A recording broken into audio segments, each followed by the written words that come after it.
darmadan Mescid-i Aksa'mızın altında Bakanlar Kurulu'nu toplamış. Mescid-i Aksa'nın altını sinagog yapmış. Amerika'ya güvenmiş. Dostlarına güvenmiş.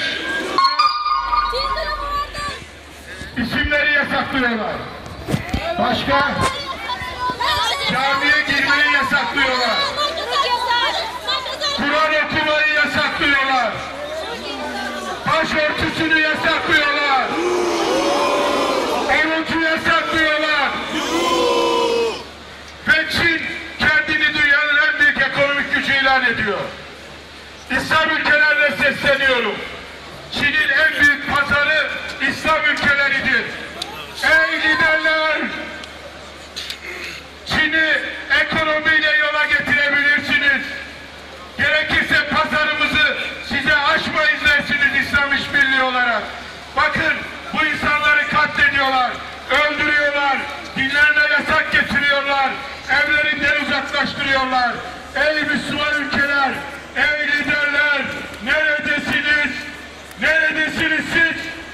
Tekbir! Allahu Ekber! Tekbir! Allahu Ekber! Tekbir! Allahu Ekber! Tekbir! Allahu Ekber! Kardeşine sahip çık! Müslüman! Uyuma! Kardeşine sahip çık! Müslüman! Uyuma! Kardeşine sahip çık! Bu vesileyle de duyurmak istiyorum. Şu anda birçok Doğu Türkistanlı, Özbek ve başka kardeşlerimiz de mağdur edilmiş durumda. Bundan sonra onların da haklarını arayacağız. Allah razı olsun. Sınır dışı edilmelerine asla izin vermeyeceğiz. Bize destek verecek misiniz? Sosyal medyayı takip edin.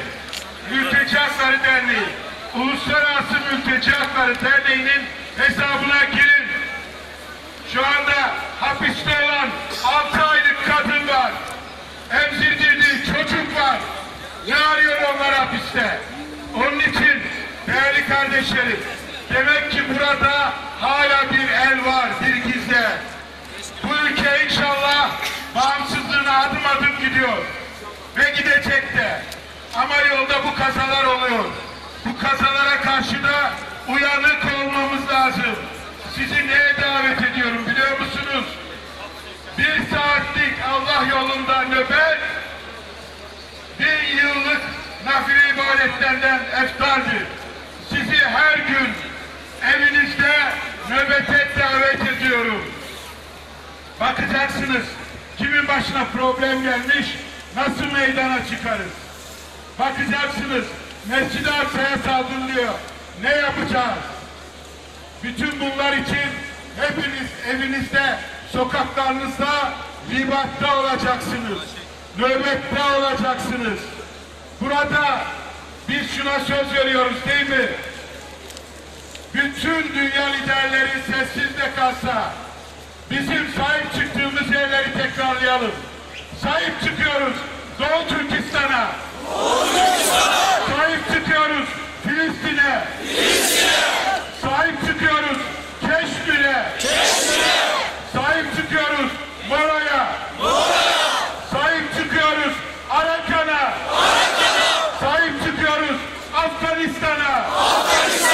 Sahip çıkıyoruz Suriye'ye. Sahip çıkıyoruz Irak'a. Sahip çıkıyoruz Libya'ya. Sahip çıkıyoruz yeryüzündeki bütün mazlum, mustazaf olan tüm bölgelere. Söz veriyor muyuz? Malımızla, canımızla, sözümüzle, enerjimizle, her şeyimizle biz kadın ve çocukların yanındayız. Biz masumların yanındayız. Biz insanların yanında değiliz. Kabe neyse, Mescid-i Nebevi neyse, Mescid-i Aksa'da odur.